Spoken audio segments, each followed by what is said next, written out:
And the last one of the 6 ethics is ethical virtues is tawasi bil haqq. Let me read it together and then I will explain to you. Tawasi is exhorting truth, encouraging others to do good and avoid evil in a knowledgeable, positive, and prudent manner. In other words, let me quickly give you a quick summary here. It says, giving and accepting advice. Giving others advice and accepting. A lot of people just want to give. Hey, you know what? I don't want from you. It's an interchange. Let me take you back to Surah Al-Asr. Let's just read it together. Surah Al-Asr is one of the shortest surahs of the Quran. It says, وَالْعَصْرِ إِنَّ الْإِنسَانَ لَفِي خُسْرٍ. Allah subhanahu wa ta'ala swears and he says, all of you are gonna lose or losers except إِلَّا الَّذِينَ آمَنُوا, those who have faith, عَمِلُوا الصَّالِحَاتِ, did good deeds, وَتَوَاصَوْا. Tawasaw is the last point. Tawasaw bil haqqi wa tawasaw bil sabr. Meaning, make sure you always care about others, giving them advice, worrying about them, serving them, taking care of them, worrying, as I said, about them, making sure that they are on the right path, and accepting that they do the same thing with you. Accept it, and then tawasaw bil haqq wa tawasaw bil sabr. And then at the end of the surah says, sabr, be patient doing that. And Imam al-Shafi'i said something very, very interesting. He said, if the whole Quran didn't come down and only this surah came down, which is Surah Al-Asr, would have been enough. It just summarizes the whole Quran. Quran says what? Be a good person with faith, apply it. الَّذِينَ آمَنُوا وَعَمِلُوا الصَّالِحَاتِ. Take care of others, your relationship with others, he explains in the Quran, and then be patient. That's Surah Al-Asr. Shafi said that. And then I go to the next, because I believe I said enough to cover as much as I can within the means that we have. It's just an introductory seminar. So I'm just going to go to the next, let me see the next. Okay. Okay, I would like to establish, just talks about the ethics protocols. Also another deeper way of explaining a little more about the code of ethics that we have. And also we have, they have... excuse me, Basil? Yes, sir. We are almost getting closer to the end of the session, so we need to give some time to the participants for asking questions. So if you could just sure. This is actually yeah, I will. I would like to conclude right now, because anything more than what I have said is actually a little deeper, might not stick to the mind unless we. Let's say we were in a different setting where I would give exercises and I will do that so it will stay in the mind. So yeah, I would like to stop right here, and I'll be very, very happy to accept any questions, take any questions right now. Okay, I want to ask a question. Yeah, who? I'm sorry. I'm Patrick. Yeah. Yes, sir. Yeah, Patrick. Is it Corbla? Yes, Kobla. Yeah. Yes. Yeah. So kindly please, also briefly introduce yourself when you ask the question. Just where you're from and what you do. Okay, I'm Patrick. I'm from Ghana. I'm a student of Institute of Professional Studies, Accra. MashaAllah. My question is: you spoke about accepting gifts at workplace. Yes. And gifts, they do come most at times. At what condition or under what circumstance will a gift turn out to be a bribe? I want you to throw a little light on that. Thank you. Yes. The bribe is very clear. It's you know what, this for that. Remember the law that says here's this for that, meaning I give you this and in return I want something for that. That's it. So in exchange, when you give or you are giving any kind of bribe, anything of value for a reason, okay, and it's in advance now, because timing is everything here, then that's a bribe. But if it's given to you without any indication that it was going to be given to you, then that's fine. But if you are working in a company organization, I am almost sure, I'm trying to remember, that it should be with the knowledge of your supervisor, your company, your whatever. This is what I received. Is it okay if I keep it, or is it not? That is, and to my knowledge, this is another part. But timing is everything. This for that, and the other one is you did your job without any knowledge or any expectations that this person was going to give you something, and then when you finish, you said, God bless you, really, thank you, appreciate it, and here it is. Then you know what? It's acceptable as a gift. Go ahead. Hello, sir. One question. Alaikum, sir. Alaikum I'm salam. Dr. Kes Bilal. I have a question, sir. Yeah, please go ahead, Mr. Bilal. Sir, my name is Dr. Kester Bilal, and I'm working in Fuad University of Science and Technology, Peshawar, Pakistan. Sir, first of all, I really appreciate the efforts you made. That was so tremendous lecture. I appreciate that, and Almighty Allah bless you more and more. Thank you.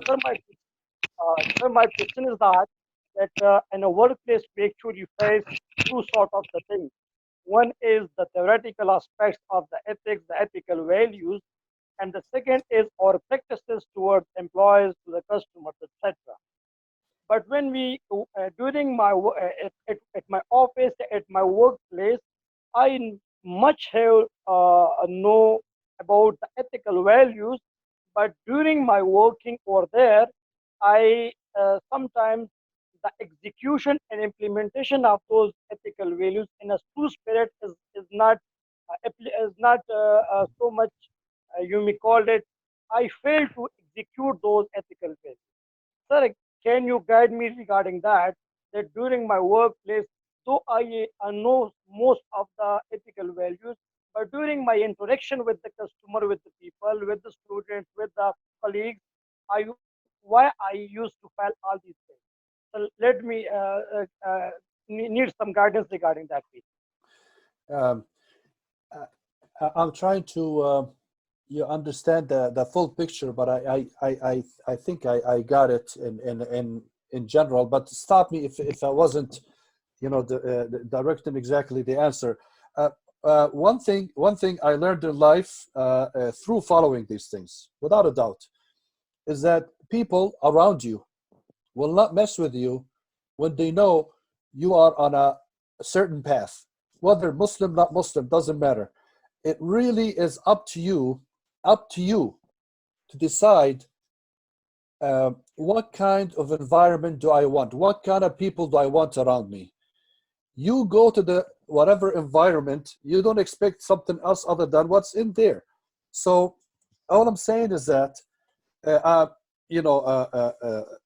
without people will not go most likely to the extreme around you when they know that you will not go in that path. You let people know what kind of a person you are. Do not be shy about it, but at the same time, don't turn them off completely. It could be through not shaking hand. Someone comes to you, if you are ahead of like a supervisor or something, you just go like this. But at the same time, like it happens to me a lot, if you don't shake hand, a lot of people might get offended. Sister, by the way, I do this with all women in general, except my immediate family. And if you have time, I'll explain to you. No. Most likely say, no, we respect that. Now they have knowledge about this, believe me. And I see that here in Washington, and I see it, and I still insist, I don't shake hand, and excuse me for that, and they understand. The same exact thing anywhere. You don't associate yourself with people that might compromise your religion. That is extremely important. So make sure you choose the right environment. You choose the right people. Don't let people choose you. No, don't do that, because you're gonna start compromising. And believe me, God comes first. I hope I answered some of your questions. You're welcome. Basil, thank you. Yes. I have a question, please. Yes. Yes. Yes, please. Who are you? Am I? Am I asked? Yeah. Who is this? I am Dr. WESIF, Sharia advisor in Pakistan to banks and mutual funds. Oh, yes. Okay, welcome. Am I audible? Oh, yes, I can hear you, sir. Yeah. Sir, thanks a lot for giving us such a wonderful presentation. You covered a lot of diversified aspects of the program, mashallah. My question is that how you are talking about the code of ethics. So, code of ethics and the regulations, sometimes they go in parallel, but sometimes they go to very opposite direction. For example, something is permissible from the regulator, but they are not permissible from the ethical side of view. For example, can I take an example of pharmaceuticals? They taking commissions from the pharma for doctors. It is allowed by the regulations to the regulations, but it is not allowed under the ethics of Islam.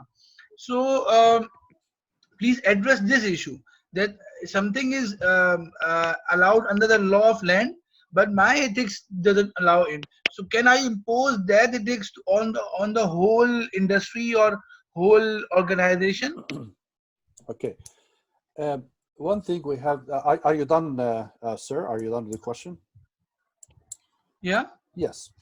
One thing we have to remember is that wherever you go in any country of this world, any country, you have to understand that when you go in that country, you have to respect their laws. You cannot say, I'm Muslim, I will not respect and I will violate and all that. But if something violates your religion or compromises your religion, you must not do it. You must not stay. So just because everybody is drinking around you, it doesn't mean that drinking alcohol, it's okay to associate myself with them or socialize. No, I excuse myself and to go out.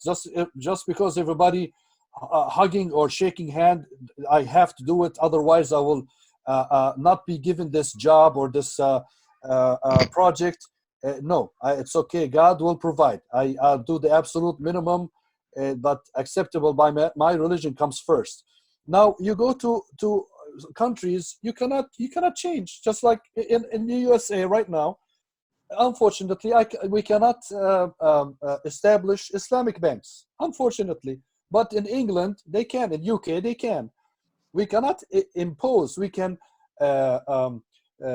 campaign. We can explain, we can educate, but we cannot force our opinion. Remember, we came here even as an American citizen. I come here to this country, I still have to respect that country and stay within boundaries. If it's gonna cost me to compromise my religion, I get out of it. Believe me, even when I took the oath to come to this country, I thought about it. Before I came here, I thought about it, but they had some kind of a exception in the oath that made me accept saying it, the oath to become an American citizen. Imagine that. Just because you get so many benefits and so many, doesn't mean you can just go ahead and just take the oath. And now you have to remember what does this oath says and what are you responsible for and all that. And I made sure that it does go with my religion. So no matter what the regulation said, your religion prevails always. Religion has to prevail, but you don't force it on others. Force it on us. If you have to lose, it's okay. For the sake of keeping that religion and that relationship with God, inshallah.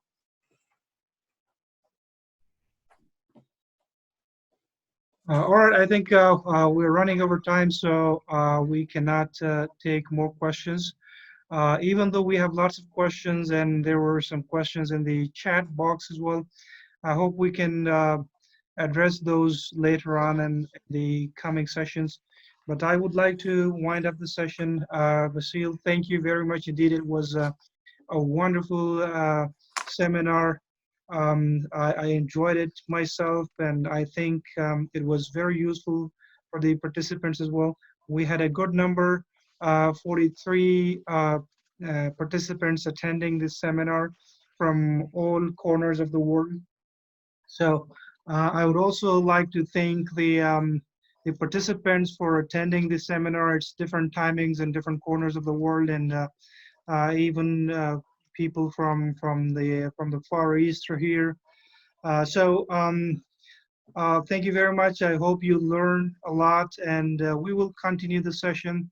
Basil, thank you very much indeed again for this session. We will also like to engage you in our future online seminars. It's a series, so we will keep it up. Finally, I would like to talk about the certificates.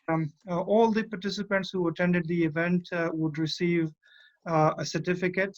So please make sure that you have sent us your full name that you want to appear on the certificate. As you have already been told, this is a series of seminars. We'll continue this, and anyone who completes the 5 seminars will receive a seminar certificate, a research certificate. We'll call that a master certificate. And you can use these certificates, even the individual seminar certificates, as an evidence of your continuing professional education, which is a compulsory training requirement for most of the organizations in the developed world and also in other parts of the world. So you can use this certificate as an evidence of your continued education. Finally, thank you very much indeed, and we will keep doing these events in the future. Thank you. You're very welcome. How do I finish? Thank you, Prof. You're most welcome, and we have also recorded the meeting, so we'll share the recordings with you as well. Thank you very much indeed, and take care.